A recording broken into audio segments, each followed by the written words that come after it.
Hi hello അപ്പോൾ ഇന്നത്തെ വിശേഷം ഞങ്ങൾ ഞം കഴിക്കാൻ പോവാണ് ഗൈസ്. എന്ന് വെച്ചാൽ നമ്മളൊരു അന്നദാനത്തിന് പോവാണ് കേട്ടോ. കുറച്ച് ദൂരെയാണ്, നമ്മളപ്പം നടന്നാണ് പോണത്.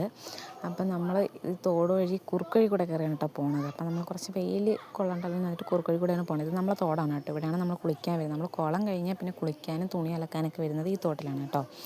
അപ്പം നമ്മൾ രാവിലെ നമ്മളെല്ലാവരും കൂടി, രാവിലെ അല്ല, ഉച്ചയ്ക്കൊരു 12 മണിയൊക്കെ ആയപ്പോഴാണ് നമ്മൾ പോയത്. ഞാനും ഐശ്വര്യയും കാവേരിയും എല്ലാവരും ഉണ്ടായിരുന്നില്ല, 3 പേരുണ്ടായിരുന്നു. പിന്നെ അവൾക്കുള്ള അമ്മ ഉണ്ടായിരുന്നു കേട്ടോ, ഐശ്വര്യൻ്റെ.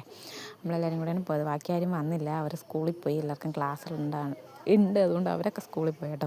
അപ്പം നമ്മളവിടെ ചെന്നപ്പോൾ നല്ല ക്യൂ ആയിരുന്നു കേസ്. നല്ല ഒടുക്കത്തെ ക്യൂ എന്ന് വെച്ചാൽ നല്ല ക്യൂ, കാണുന്നതിന് നല്ല കേസ്. വെട്ടി എടുത്ത വീഡിയോ ആണ്. പിന്നെ നമുക്ക് ആ ഭക്ഷണമൊക്കെ കിട്ടി, നമ്മൾ കഴിച്ചു. അടിപൊളി ടേസ്റ്റ് ആയിരുന്നു കേട്ടോ. കുറേ നാൾക്ക് ശേഷം കഴിക്കുന്നുണ്ട്. നമ്മൾ ഈ വർഷത്തെ ഫസ്റ്റ് അന്നദാനമാണ് കേട്ടോ ഇത്. അപ്പം നമ്മളെല്ലാവരും നല്ല ആസ്വദിച്ചങ്ങ് കഴിച്ചതുകൊണ്ട് പിന്നെ നമ്മൾ വീട്ടിൽ കൊണ്ടുവരാൻ വാങ്ങണമല്ലോ. അപ്പോൾ എവിടെ അന്നദാനം ഉണ്ടോ അവിടെ കെട്ടിപ്പറക്കി സഞ്ചിയും തൂക്കി പോണ ടീംസാണ് നമ്മളെല്ലാവരും പോകാറുണ്ട്. ഇന്ന് എല്ലാവരും വന്നില്ല, കുറച്ച് പേരുള്ളായിരുന്നു. അപ്പോൾ അത്രയേ ഉള്ളൂ. Bye bye, Tata. അടുത്ത വീഡിയോ ഇട്ട് കാണാം.